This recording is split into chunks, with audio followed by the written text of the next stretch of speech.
What if the one person you've spent years trying to please is actually the reason you stop knowing yourself?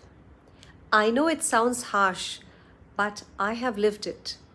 There was a time when I was a very timid woman married to a man who was very conservative. And I thought that if I could just become the woman he wanted me to be, everything would be great. So I changed. For many of you, this might be surprising. I'm Sindhi by birth, but I actually learned a very difficult language, Tulu. I learned it just to make him happy, to please his parents, and to feel accepted because it was an intercaste marriage. I was willing to learn an entirely new language just to belong in someone else's world. And at the time, I thought that was what love meant, adjusting myself to fit into someone else's world. I changed the way I spoke, the way I dressed, even the way I behaved. The things I actually wanted to say, but stopped because he did not like it. I kept adjusting because I thought I was doing it for love. But no matter how much I changed, it was never enough. And that was a painful realization for me because I wasn't actually trying to become a better version of myself. I was trying to become a version of me that someone else could approve of. Slowly, I started losing touch with who I actually was. I think many women do this without even realizing it. Maybe you've changed something about yourself to make your better half happy. Or you've said yes when all you ever wanted to say was no. Maybe you've stayed quiet because you didn't want to have an argument with someone. Or stopped doing things you loved just because someone made you feel guilty for wanting to do them. Slowly but surely, you start asking yourself, what's wrong with me? Instead of asking, why am I constantly trying to prove that I'm enough? And that's where self-worth comes in. Because self-worth isn't your salary, neither is it your relationship status. It's not how successful you are at work or how many people approve of you. And that's certainly not whether someone chooses you. Your worth doesn't increase because you succeed, and it doesn't decrease because you fail. Think about it. If you have a fantastic day at work and everyone praises you, you feel absolutely great. And then that one person comes and criticizes you.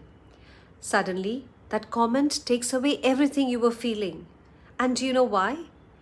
Because you've handed someone else the authority and the power to decide how you feel about yourself, or rather, how they make you feel about yourself.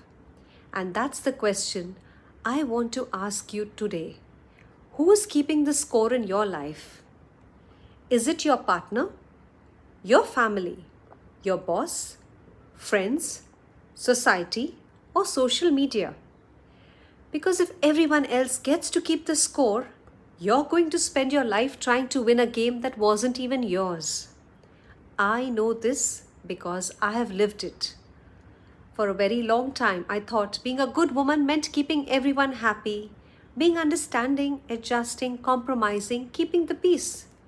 But there's a difference between choosing peace and losing yourself to keep the peace.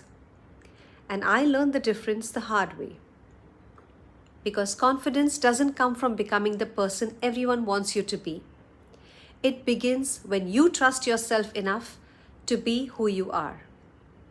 And sometimes that means having difficult conversations with yourself. It sometimes means saying no, or it means sometimes disappointing people. It simply means you need to ask yourself, what do I want?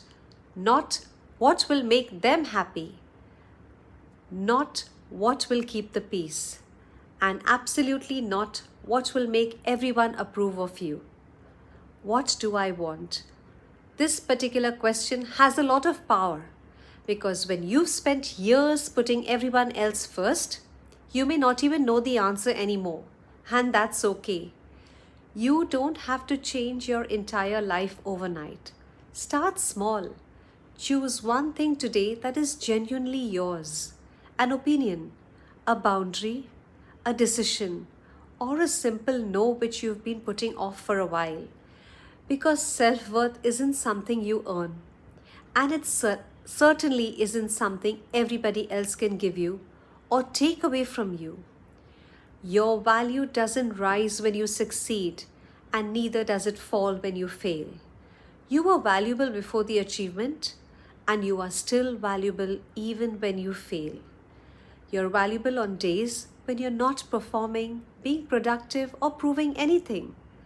So let me leave you with one question: who's keeping the score in your life? And most importantly, are you ready to stop letting someone else decide your worth? Because the moment you stop trying to prove your value, you finally have the freedom to live from it. And that is one of the biggest lessons that shaped the woman I am today, and that eventually helped me create Skyora.